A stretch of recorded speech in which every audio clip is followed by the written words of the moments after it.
At Staples Business Advantage, nothing can top the smarts and instincts of the thousands of experts on our team. While AI excels at processing data, automating tasks, and providing insights for better decision-making. And when they're used together, they're far more powerful than either is alone. Whoa. I've never felt more alive. Let Staples Business Advantage use today's latest innovations, plus our team's experience, to make business easier for you. Sign up today and save 20%. Staples Business Advantage. Business is human. This is a Shares for Beginners quick tip. Essential lessons. Questions answered. AGM season is fast approaching. Most major companies listed on the ASX hold their annual general meetings around October. In this quick tip, Fiona Balzer from the Australian Shareholders Association tells us about AGMs, the power of retail shareholders, and the work of ASA's company monitors. That's actually the part of the business that I take care of. We have an education arm, which we encourage people to learn as much as they can, and then we hold the companies to account through what we call company monitoring. So people who are members of the association and have an interest in attending AGMs and holding the companies to account, they volunteer, and I manage a group of 110 or so people who meet with the companies. They discuss what the performance has been like. Remuneration can be a bit complex and a bit tedious, but quite often that is the litmus test of, whether it's good or bad, poorly managed. How much the executives are being paid? How much they're being paid. Has the board said to themselves, how much is enough and how much is too much?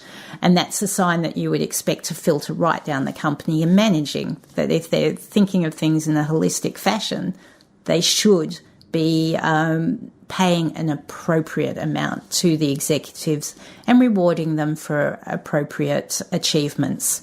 And one of the things the Shareholders Association is really keen on is that the performance reflects how the individual shareholder is affected. So if the shares are going up strongly and the dividend's been strong, we're happier with paying more. And if the opposite's the case, we think that the executives shouldn't still walk away with the extra benefit. You ask the hard questions. Ask the hard questions. And then the other thing is too that when you own a company, own a share, you feel like you own the company. We also want that profit to be achieved appropriately. We want the Royal Commission, for example, caused a lot of distress amongst shareholders because they feel that dividends that they've been taking haven't actually been achieved in a way that was really positive for the customers, that perhaps there was exploitation of the vulnerable. So we engage with the companies and try to get them to improve their game. And various initiatives over the years have seen some improvement in the alignment with the shareholder outcome. But of course, the Royal Commission actually is still looming over us, and that is working through the system how we can make sure that those egregious behaviours never happen again. So can you give us an example of an effect that your lobbying or the kind of pressure that the association has applied has had an effect on a company that you've seen as a positive outcome? Looking at it in a more general fashion, we have asked that the companies disclose actual remuneration. The laws around reporting remuneration are actually really complex and conflicting. So you end up with a lot of information you can't understand because legally the companies have to show it. And we think that you should know what the executive's walking away with. So you might know that when someone gets paid, they get the cash for the year, they get a short-term bonus, some of which is cash in the same year, some is put in shares given to you a couple of years later. And then there's long-term incentives. So in 2019, you might receive the 2015 incentive if you've jumped the hurdle appropriately. You may have been told that you are being paid $4 million, but when they walk away with the shares, they're getting $10 million. And there's, an element of how much is too much. And if somebody is walking away with this huge amount of money, that's money that is not going to the shareholders or the company, because the company could reinvest that money. Does that actually have an impact on how the other people in the company respect and treat the CEO?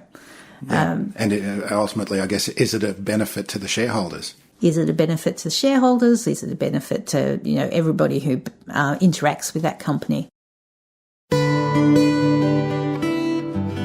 Okay, so this is something that we haven't covered on this podcast before, is the AGM. Yep. And I think maybe it's worthwhile looking at an AGM. What's the importance of an annual general meeting? Retail shareholders feel that the annual general meeting is the only time where we can hold directors to account.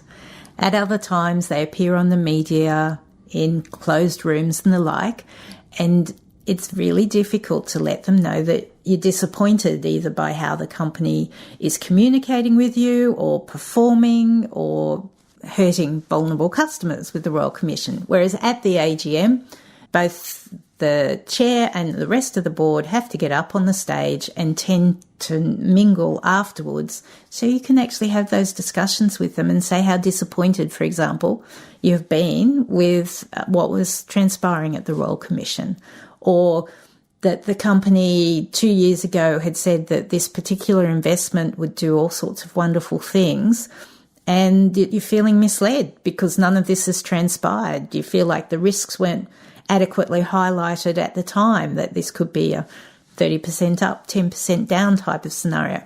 So that's the only time retail shareholders can talk with those executives. And hold them to account. Whereas your institutional investor who may own between 2% of the company or 10 or 15, they can get an interview with those people.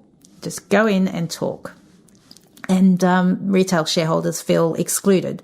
So the AGM is really a retail shareholder forum. So describe an AGM. What is an AGM? Is it something that's required by law? Yes, all companies are required to hold company meetings, and the shareholders are required to get a notice 28 days before, laying out what resolutions will be voted on. And people might be familiar with special meetings where you might agree to sell the company to someone else. That's one type of resolution. But the regular meetings, you get to elect the directors to their role. And then you also get to agree issues of capital to the executives. And in Australia, we have this remuneration report vote, where if you have more than 25% of the people voting against it, the following year, if you have the same result, you can actually do what's called spilling the board. So you have to also have a resolution that says you can vote all the directors out. It's not common that the directors are all voted out, because if you think about it, somebody has to be responsible for the company. So there is an issue that you can't just sack everyone and let somebody figure out what happens afterwards. So that's not often used, but it's there, and it's a bit of a big stick, and doesn't always reflect just what people feel about remuneration, because 25% is much lower hurdle. If you're really unhappy with the company, a lot of people will vote against that remuneration report. Mm-hmm. And if a director gets 50% of people voting against their election, they basically don't get the job. So it's quite powerful in that regard. And the meeting tends to be procedural in terms of those resolutions all have to be validly voted. You might lodge a proxy for those meetings, which means you let somebody else go and determine what your vote is, or you might do what's called direct voting. But that's a way of getting your thoughts on the company taken into account. And we think that everyone who owns individual shares should actually make the effort to look at those notices and vote. Okay, that's interesting, because we have covered on the podcast about how when you're a shareholder, you're a part owner of the company. But we haven't covered this, that you can actually have a material difference according to the voting that can take place at an annual general meeting. And sometimes retail shareholders feel overwhelmed by the weight of the other voters, because for every share you own, you get one vote. Mm-hmm. So those big institutional investors who have 10, 15, 50%, they will sway the vote overall. But at times there might be disagreement amongst those investors, and that might mean that the retail shareholder is the ones who make the difference as to whether a resolution or the voting of a director gets up.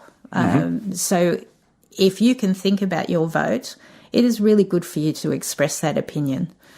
And also, I think that longer term, if we can say that 30,000 people voted against a particular resolution, even though it didn't meet that 50% threshold, that will mean that directors can't say, oh, everybody thought this was a great idea. Yeah. You'd have to say if a huge number of individual voters vote against something, that there's a particular class of shareholders who aren't happy with what the company's doing. You can assign your voting proxies to the ASA, and they'll vote on your behalf. And until the end of 2022, ASA is offering listeners of this podcast a free yearly membership by using the code SHARES22.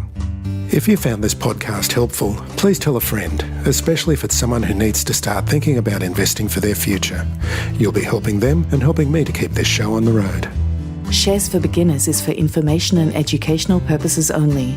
It isn't financial advice, and you shouldn't buy or sell any investments based on what you've heard here. Any opinion or commentary is the view of the speaker only, not Shares for Beginners. This podcast doesn't replace professional advice regarding your personal financial needs, circumstances, or current situation. And thank you for listening to my podcast.